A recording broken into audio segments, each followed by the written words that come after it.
दो चार सवाल हैं। पहला सवाल ये है कि जिस तरह से शराबबंदी की मांग उठ रही है और कई दिनों से लगातार इस पर बहुत डिमांड भी चल रही है, और कल मैंने कांग्रेस बीजेपी से बात की तो उन्होंने कहा कि पीडीपी ये कह रही है, सभी कह रहे हैं कि शराबबंदी होनी चाहिए, और ये मांग बहुत तेजी से, क्योंकि तमिलनाडु का रेफरेंस दिया जा रहा है, वहाँ 700 कुछ उन्होंने शराब की दुकान बंद। ये डिमांड कौन कौन कर रहा है?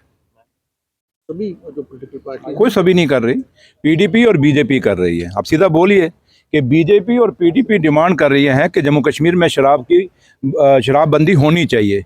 तो भैया 11-12 साल उनकी हुकूमत रही, पीडीपी और बीजेपी की सरकार रही, तो उसमें ये क्यों नहीं बंद किया? उन्होंने कर देना चाहिए था।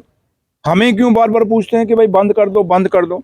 और दूसरी बात कि आज ठीक है, जब हमारी सरकार 2014 से पहले थी उसमें कितनी वाइन शॉपें थी, एक डाटा आप निकाल दें। और फिर जब 11-12 साल जो 2014 के बाद जम्मू कश्मीर में सरकार रही, वो बीजेपी और पीडीपी की सरकार रही, उसके बाद कितनी वाइन शॉपें खुली? ये जितनी एवरी नुक एंड कॉर्नर पे शराब की दुकानें खुली हैं, आप देखें कितनी खुली हैं।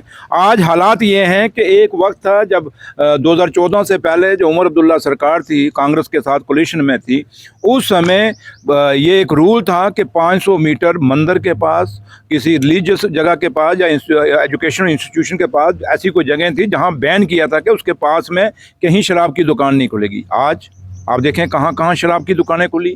ये पूरे जितने भी आज जो आउटलेट जो हैं शराब के, आप मुझे बताएं किसके दौर में आए? वो लोग जो बीजेपी आज खप डाल रही है शराबबंदी के लिए, वो पीडीपी जो खप डाल रही है शराबबंदी के लिए। इसलिए आज मुझे लगता है कि ये जो बात उछाली जा रही है, ये वो लोग जो बार बार ये कह रहे हैं शराब को बंद किया जाए, शराब को बैन किया जाए, और जिन जिन स्टेटों में बैन हुई, क्या वहाँ कालाबाजारी कितनी हुई? कितनी का आज क्या उन स्टेटों में लोग शराब नहीं पी रहे क्या? लेकिन फ़र्क इतना है कि वो एक कालाबाजारी से के थ्रू पी रहे हैं। बाहर से ब्लैक मार्केटिंग बड़ी ज़्यादा बढ़ गई शराब की। लेकिन उसके बावजूद भी ये कुछ लोग ऐसे हैं, अचानक जब बात ये चल रही है कि जम्मू कश्मीर में नशा बहुत हो गया है, ड्रग्स बहुत हो गए हैं, उस ड्रग्स को ख़त्म करना है, और अचानक ये कहाँ से बात उठ गई? जैसे ही ये बात चली कि जम्मू कश्मीर को नशा मुक्त करना है, ड्रग्स मुक्त करना है, तो नशा क्या है, किस नशे की प्रायोरिटी है हमारी? सबसे बड़ी प्रायोरिटी पहले वो ड्रग्स जो हमारे बच्चों को, हमारी नस्लों को ख़त्म कर रहा है, उसको ख़त्म करने की ज़रूरत है। शराब की दुकानें बंद हो जाएंगी तो क्या हो जाएगा? क्या ड्रग्स पे ये लोग ड्रग्स पे क्यों नहीं इतना जोर डाल रहे? इसका मतलब ये वो कुछ ऐसे लोग हैं जो ड्रग्स से लोगों का ध्यान हटा के शराब की तरफ मोड़ रहे हैं, ताकि शराब की तरफ लोग पब्लिक जो हो जाए और नशे से फिर पीछा छूट जाए। लेकिन मैं लोगों से, आप लोगों के चैनल के माध्यम से लोगों को अपील कहूँगा, ये वो लोग, चंद लोग हैं जो आपके बच्चों को ड्रग्स में घुसेना चाहते हैं, जो चाहते हैं कि ड्रग्स जम्मू कश्मीर में फैले, और वो आप लोगों की अटेंशन डाइवर्ट करके शराब की तरफ लगाना चाहते हैं। शराब को जम्मू कश्मीर में आज पी जा रही है क्या? लेकिन जो हालत आज हमारे बच्चों की है, जो मैं कह रहा हूँ, जो नहीं, बैन की बात नहीं, आज की डेट में आपको प्रायोरिटी तय करनी पड़ेगी कि पहले ड्रग्स बंद करना है या शराब बंद करनी है। इसलिए नशा किसी के रूप में भी हो, अगर दोनों बंद कर, सुनिए, मैंने कहा नशा किसी भी रूप में हो, चाहे वो ड्रग्स के रूप में है, चाहे वो शराब में है, वो बुरा है। लेकिन मैं ये बार बार कहता हूं कि शराब के फेवर में हम भी नहीं हैं, बट हम ये कहते हैं कि पहली प्रायोरिटी, आप जब आज शराब की तरफ आप लोगों को अटेंशन डाइवर्ट कर रहे हैं, कहीं ना कहीं कुछ लोग जो पुलिस में भी ऐसे हैं, जो या कुछ ऐसे लोग हैं जो सियासत में भी हैं, या दूसरे लोग हैं जो लोग नशे के साथ, कारोबार के साथ जुड़े हुए हैं, आप उनको एस्केप दे रहे हैं, एक अच्छा ऐसा रास्ता दे रहे हैं जिनका उनका टेंशन डाइवर्ट करा रहे हैं। इसलिए मेरा मुद्दा ये है, इसलिए समझने की जरूरत है, नशा किसी भी, चाहे अब मेरा बेटा, मैं कभी नहीं चाहूंगा वो शराब पिए, ड्रग्स तो बड़ी दूर की बात है, मैं खुद नहीं चाहूंगा मेरा बेटा कभी शराब पिए, कोई माँ बाप नहीं चाहता मेरा बच्चा मेरी बेटी शराब पिए। इसलिए ये सवाल मत पूछें कि मैं फेवर में हूं या नहीं फेवर में, बात यह है कि प्रायोरिटी क्या है। इसलिए सबसे बड़ी प्रायोरिटी ये है आप लोगों की और हम लोगों की और पब्लिक की, कि इसमें हमें ड्रग्स को रोकना होगा, और सबसे पहले ड्रग्स जब खत्म हो जाएगा, ड्रग्स रुक जाएगा, उसके बाद शराबबंदी भी होनी चाहिए। उमर अब्दुल्ला मिले अभी अमित शाह से, और स्टेट फूड की मांग दोबारा की, और उस पर कटाक्ष कर रही है बीजेपी, कह रही है कि भाई आप लोग क्या कर रहे हो, पिछले 1.5 साल से आपके पास पावर है, तकरीबन 92% पावर है। कौन सी बीजेपी की बात कर रहे हैं आप? कहाँ की बीजेपी? मतलब जम्मू कश्मीर बीजेपी या हिंदुस्तान के होम मिनिस्टर को जब उमर अब्दुल्ला साहब मिले, और जब उमर अब्दुल्ला साहब को वो मिले, और मुझे ये बताएं क्या अमित शाह साहब ने कहा जो सवाल आप कह रहे हैं, क्या नरेंद्र मोदी साहब ने कहा जो हिंदुस्तान के ऑनरेबल प्राइम मिनिस्टर हैं, या हिंदुस्तान के बीजेपी के जो नेशनल प्रेसिडेंट हैं, क्या उन्होंने कोई बयान दिया? अब रही बात जम्मू कश्मीर बीजेपी की, मैंने आपको एक बार कहा था ये घर से लड़के आते हैं और गुस्सा आगे निकाल देते हैं आपके सामने, बस और कुछ नहीं है। ओ भैया घर में अगर थोड़ा आप, और मैं इनके घरों में अपील करूंगा, इनको थोड़ा घर में मत डांटा करें।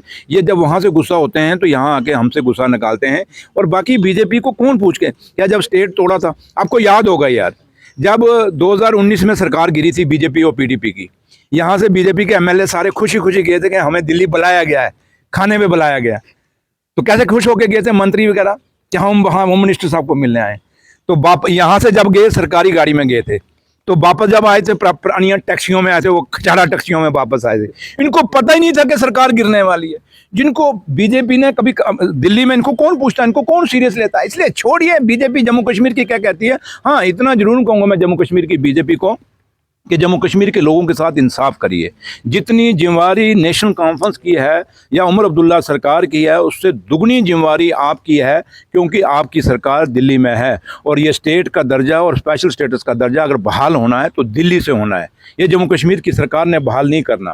तो इसलिए मैं जम्मू कश्मीर की बीजेपी को कहूँगा कि आप लोगों को मत गुमराह होइए। और मैं आप लोगों से भी अपील करूँगा कि आप लोग ये सवाल हमें पूछने के बजाय बीजेपी पे ज़्यादा स्ट्रेस दें तो ज़्यादा अच्छा रहेगा। अगर उन्होंने कहा कि आप पीडीपी और पीसी जो है कैबिनेट के ऊपर इल्जाम लगा रही है कि ऑफिसर के ट्रांसफर करने के लिए इतनी रकम मांगी जाती है। कौन कह रहा है? पीसी और पीडीपी।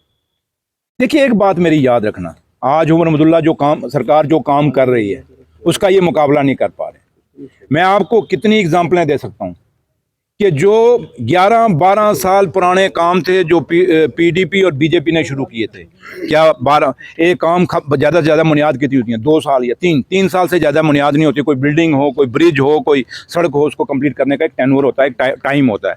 इन्होंने क्यों नहीं कंप्लीट किए? आज आप नौशहरा हॉस्पिटल की एग्जाम्पल, आप लोगों में से कितने लोग वहाँ गए थे? 11 साल बाद वो हॉस्पिटल कंप्लीट हुआ। सुंदरवानी का हॉस्पिटल में अगले और महीने में आपको मैं वो कंप्लीट करके दूंगा, वो भी 11-12 साल पुराना हॉस्पिटल है। जम्मू में कितनी सड़कें पड़ी हुई हैं। ये आपका जो सतवारी से आरसपुरा तक रोड है, ये कब शुरू हुआ था? इनकी दौर में शुरू हुआ था ना। आज तक इन्होंने कंप्लीट 11-12 साल में कंप्लीट नहीं किया। हम उसको कंप्लीट करना, ऐसी कितनी पूरे जम्मू कश्मीर के अंदर आप देखें, कमरवारी ब्रिज है, अगर आप लोगों ने गए होंगे कभी, देखो अगर आप में से कोई गया, किसने कंप्लीट किया? कितने 14 साल पुराना वो ब्रिज चल रहा था और हमने जाके उसका उद्घाटन किया। आपका सनत नगर जो फ्लाईओवर है, कितना पुराना था, हमने जाके जाते साथ ही उसको जो बंद बड़ा काम था उसको कंप्लीट किया। आपके साथ गुहामा ब्रिज है गांधरबल के अंदर, ये उसके लिए हमने पैसा दे दिया। कब? आज से 2011 में वो काम शुरू हुआ था और 12 साल इनकी सरकार है, 14-15 साल उस काम को हो गए और बहुत जल्दी उस ब्रिज को ही हम ऐसे कई में, ये सर मैंने मोटी मोटी आपको एग्जाम्पलें दी हैं। आपका रामबन में ब्रिज है, मैत्रा में, वो आपको ऐसे खड़ा मिलता था 24 घंटे। आज देखिए वहाँ काम शुरू हुआ नहीं हुआ और बहुत जल्दी वो मैत्रा वाला ब्रिज भी हम कंप्लीट। ये आपका परगवाल इंद्रपत्नी ब्रिज है जो अखनूर में, कितना पुराना है ये? आज तक 11-12 साल में पीडीपी और बीजेपी ने क्यों नहीं कंप्लीट किया? ये जिन भाई साहब की आप नाम लेके पूछते हो, जनाब वो ये कह रहा है, वो फलाना, ये सवाल, वो लोग भी तो मंत्री रहे। सजाद लोन तो खुद बीजेपी में है, पीडीपी की सरकार में मंत्री नहीं था क्या? तो इसलिए जब आप हमें ये सवाल पूछते हो, जब आज एक चीज़ आपको, ये चीज़ें आपको खुद जवाब देना चाहिए, हमें नहीं पूछना चाहिए। क्योंकि आज जो काम हम कर रहे हैं दुनिया उसकी तारीफ कर रही है। जितने भी काम उमर अब्दुल्ला सरकार, हॉस्पिटल जाएं, गांधीनगर, ये आपका जम्मू मेडिकल कॉलेज था, याद होगा जब मैं डिप्टी सीएम बना था, नया नया तो कॉकरेज चलती थी। आज जाइए कितनी सफाई है हॉस्पिटल के अंदर, देखिए कितनी नई मशीनें आई हैं, कितना फ़र्क। और भी काफ़ी तरह आप आरसपुरा हॉस्पिटल जाइए, जिस दिन मैं रात को 11 बजे गया था वहाँ कुत्ते बेड पे सोए थे।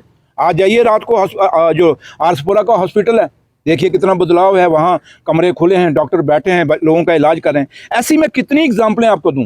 अब प्रॉब्लम क्या है कि उमर अब्दुल्ला सरकार जब इतने काम कर रही है, वो सरकार, वो जो लोग हैं वो सरकार को मुकाबला नहीं कर पा रहे, हम लोगों का मुकाबला नहीं कर रहे। इसलिए कहते हैं जब किसी का मुकाबला ना करो तो उसको ना कर सको तो उसको बदनाम करो। इसलिए ये बदनाम करने की कोशिश करने की कोशिश कर रहे हैं। लेकिन जम्मू कश्मीर के लोग जानते हैं कि हम क्या कर रहे हैं। और इतना मैं ज़रूर आपको कहूँगा कि हम एक बात याद रखना, ये जितना मर्जी हम पे इल्ज़ाम लगाएं, लोग जानते हैं और हमारी इमेज साफ है। इन्होंने, हम जिस दिन से बने थे तब से ये शुरू हो गए थे। अगरुल्लाह भी तो कह रहे हैं, अगरुल्लाह मेहदी भी तो कह रहे हैं। अभी अरुल्लाह मेहदी साहब कह रहे हैं कि हमने इलेक्शन लड़ा था, हमने वादा किया था लोगों से हम शराब पर पाबंदी लगाएंगे, लेकिन उमर साहब का जो जवाब था वो एरोगेंट जवाब था, वो यहाँ के लोगों के जो जज्बात है और इसके सिवा और कोई सवाल है आपके पास? सर एक सवाल है, जिस तरह मोदी जी ने कहा है कि फ्यूल बचाना है, उन्होंने अपने कैवलकेड को भी कम किया है, इवन होम मिनिस्टर साहब ने भी कैवलकेड को कम किया है, तो क्या जम्मू कश्मीर में भी जो देखिए, जम्मू कश्मीर में ये सिक्योरिटी फोर्सेस जो हैं और एजेंसी वो फैसला ले सकती हैं। हम इस पे कुछ फैसला नहीं ले सकते। आपके सामने डॉक्टर फारूक अब्दुल्ला साहब के पे जो हमला हुआ था, जम्मू में हुआ था और एक शादी के अंदर हुआ था। जब इन हालातों को आप देखते हैं तो आप, अगर आप समझते हैं कि उन हालातों के बावजूद हम जम्मू कश्मीर के मंत्री या जम्मू कश्मीर के लीडर अपने, या जम्मू कश्मीर के चीफ मिनिस्टर या जम्मू कश्मीर के गवर्नर या कोई भी है जो अपना मोटरकेड कम करें, तो मुझे लगता है कि ये फैसला आप पे रहा, ये आप लोग सोचें। और सिक्योरिटी एजेंसीज अगर समझती हैं कि हमें कोई रिस्क नहीं, हमें कोई ऐसा सिक्योरिटी प्रॉब्लम नहीं है, अगर वो हमारा मोटरकेड कम करना चाहते हैं तो हमें कोई प्रॉब्लम नहीं। हम कभी भी नहीं कहेंगे कि भाई हमें फालतू का मोटरकेड दीजिए। ये सिक्योरिटी फोर्सेस का फैसला है, हम उनके फैसले से चलेंगे। ये आप उनको पूछिए कि क्या जम्मू कश्मीर में के मंत्री या जम्मू कश्मीर के पॉलिटिशियन या जम्मू कश्मीर के चीफ मिनिस्टर या किसी को भी मोटरकेड अपना कम करने की ज़रूरत है। अगर वो समझते हैं तो कम, मेरा तो वैसे ही पहले ही कम किया हुआ है, और क्या कम करोगे भैया। Thank you.